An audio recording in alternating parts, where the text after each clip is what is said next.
अपराध से पूरा का पूरा ये भरा पड़ा है। आज उसके हमारे इस घटनाक्रम के बाद में वहाँ इतने से घटनाक्रम हो गए।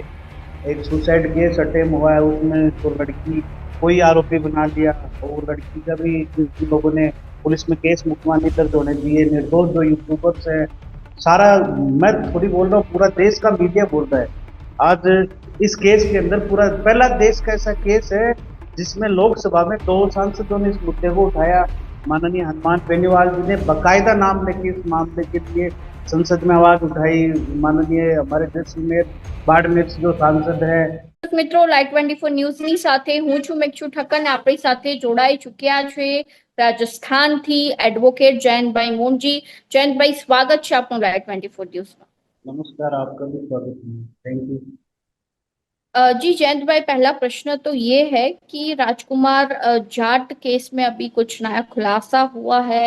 जो राजकुमार जाट के परिवार वाले हैं उन्होंने हाईकोर्ट में सीबीआई तपास की मांग, जांच की जो है वो मांग की गई है कि हाँ, ये जो केस है हमारा, जो बेटा मर चुका है उसमें सीबीआई की तपास होनी चाहिए, जांच होनी चाहिए।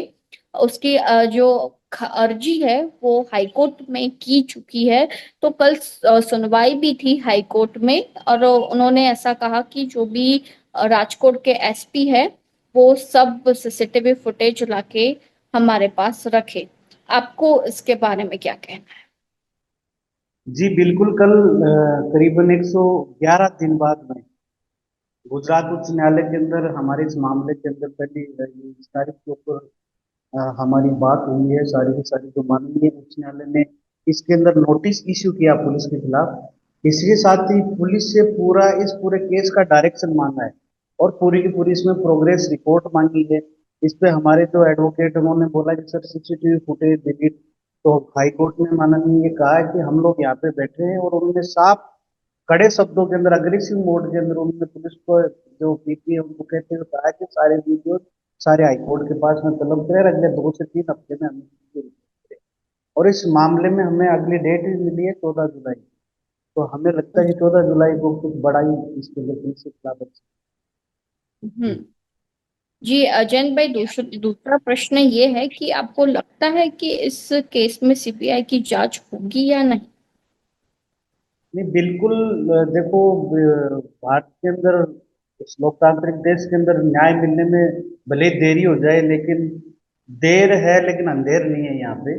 और आज से पहले भी इतने सालों के अंदर भी बहुत से ऐसे मामले हैं जिनके अंदर सीबीआई की जांच भी हुई है, और माननीय उच्च न्यायालय और सुप्रीम कोर्ट की दखल अंदाजी से जो ये जो राजनीतिक गठजोड़ या पुलिस का जो करप्ट सिस्टम है इसके खिलाफ सीबीआई की जांच हुई है। ऐसा नहीं है, सैकड़ों मामले जिनमें सीबीआई की जांच हुई है, इस मामले में तो हमें पूर्ण विश्वास है इसमें। जी। जी जयंत भाई, आप जयराज सिंह जाडेजा और गणेश गोंडल के बारे में क्या कहना चाहेंगे इस केस अंतर्गत। इस केस अंतर्गत क्या, हमने तो उनके बारे में जितना पढ़ा है, मैं क्या कह रहा हूँ, आज तो चैट जीपीटी पे आप सर्च मारो, गूगल पे सर्च मारो, कहीं पे मारो, उनको तो अपराध से पूरा का पूरा ये भरा पड़ा है। आज उसके हमारे इस घटनाक्रम के बाद में वहाँ इतने से घटनाक्रम हो गए।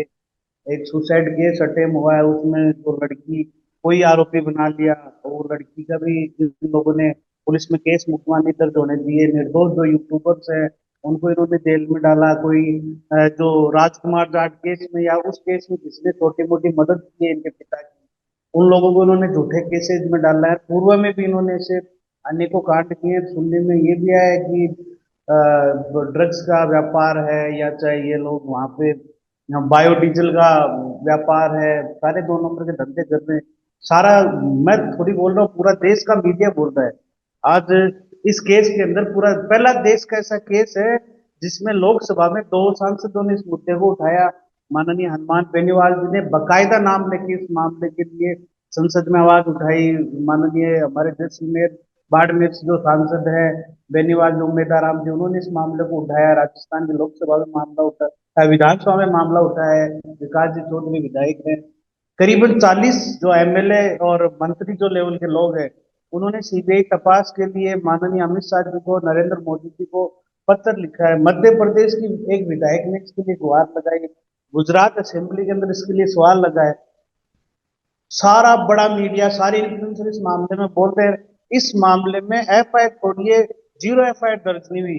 तो साफ साफ जंगल राज गोंडल के अंदर दिख रहा है इन दोनों बाप बेटों का, या चाहे इनकी मम्मी का, शाहरुख का ही दिख रहा है। जी। इन्होंने तो अपराध की पराकाष्ठा जो होती है वो पूरी इन्होंने पार कर रखी है इन लोगों ने। जी। जी। जयंत भाई, जो राजस्थान में जाट समाज है वो क्या कह रहा है गणेश गोंडल और जयराज सिंह के लिए? देखिए मैम, राजस्थान का जाट समाज नहीं, जितने 36 बिरादरी के जितने भी समाज के लोग हैं, आज इस मामले के अंदर जो जितने विधायक मंत्रियों ने जो ये चिट्ठियां लिखी हैं, जिन्होंने इस मूवमेंट को सपोर्ट किया है, जिन पत्रकारों ने किया है, तो अकेले जाट समाज का नहीं है। जो 36 बिरादरी के जितने भी लोग हैं, उनके दिलों के अंदर इस मामले को लेकर आक्रोश है। लेकिन सभी लोगों को ये भी बिलीव है कि गुजरात के अंदर हमें न्याय मिलेगा, हमें हाई कोर्ट से न्याय मिलेगा। और इसके लिए सारे समाज एक साथ में, अकेले ही जाट समाज का मुद्दा नहीं है। ये मुद्दा है कि यूपीएससी की जो तैयारी करने वाले बच्चे का मुद्दा था, जो गुजरात में गया, जिसके पिताजी बेचारे गरीब आदमी, जो एक पाव भाजी में रेडी लगा के उन्होंने सपने संजोए थे कि मेरा बेटा एक दिन कलेक्टर बनेगा, एसपी बनेगा। और उसके साथ में एक टसन के अंदर जो मर्डर होना, आप पूरे केस में देखिए कि पिता पुत्र घर के सामने से निकल रहे हैं, और निकलते हुए वो दोनों आपस में बाइक की स्पीड को लेके बहस कर रहे हैं। इनका पुत्र उनको अंदर बुलाता है, इसके साथ मारपीट करते हैं। और पूरे मामले का जो सीसीटीवी जो फुटेज है, उसको भी पुलिस ने दबाने का कोशिश की है। इतना बड़ा मामला होने के बाद में भी अभी तक उन लोगों ने सामने ना सीसीटीवी फुटेज लाए, ना उन्होंने इस मामले में कोई एफआईआर दर्ज की। तो साफ साफ सारे समाजों को इस मामले का दर्द है। और यदि समय रहते इसमें हमें न्याय नहीं मिला, तो समाजों का जो दर्द है वो ज्वालामुखी बन के बाहर भी निकल आएगा। जी। जी।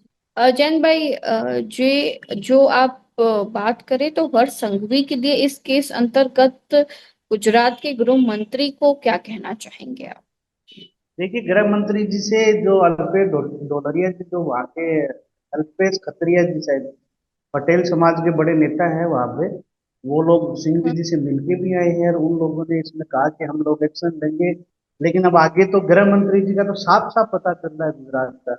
आज गुजरात में इस राजस्थान और इसके जो पड़ोसी जितने स्टेट है, उन स्टेट से डेली शराब की तस्करी हो रही है। आज गुजरात में अपराध, जो माननीय मोदी जी के टाइम पे जब सीएम थे, उस टाइम पे जो ग्राफ नीचे गिरा था, उससे 10 गुना ग्राफ वापस बढ़ गया। आज वहां पे इतने ड्रग माफिया चल रहे हैं, आए दिन वहां पे बदमाशी हो रही है, फायरिंग हो रही है, बिजनेसमैन सुरक्षित नहीं है, बड़ी बड़ी गैंग वहां पे ऑपरेट हो रही है। तो ये साफ साफ वहां पे गृह मंत्री जी का फेलियर ही लग रहा है।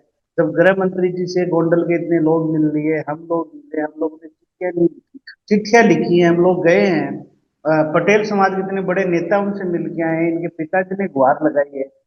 ट्विटर के ऊपर करीबन 10 बार हमने ट्रेंड किया जिसमें इन लोगों को बताया है। और फिर भी वो आंख मूंद के वहां पे बैठे हैं, और एक छोटे से एक विधायक के खिलाफ वो कार्रवाई नहीं कर सकते उसके बेटे के खिलाफ। तो साफ साफ गृह मंत्री जी तो वहां फेलियर है। जी जयंत भाई, धन्यवाद आपका Light24 न्यूज में आने के लिए। जी, जयंत भाई जो राजस्थान से हमारे साथ जुड़े थे, धन्यवाद उनका भी। और जो गोंडल के लिए उन्होंने कहा है कि गोंडल में अभी ये जो गुनाह हो रहा है, पराकाष्ठा उसकी हो चुकी है। गणेश गोंडल हो या जयराज सिंह जाडेजा हो, उनके ऊपर स्थानिक कक्षा है, उसके ऊपर कोई कार्यवाही नहीं हो रही है। तो उन्होंने इतना भी भरोसा जताया है न्यायपालिका पे कि गोंडल में जो सीबीआई तपास है, जो सीबीआई जांच है, वो सही से होगी, उनका भरोसा भी है साथ में। तो आपका क्या कहना है इसके ऊपर? कमेंट बॉक्स में लिख दीजिएगा। Light24 न्यूज को सब्सक्राइब भी कर दीजिएगा। जी, नमस्कार।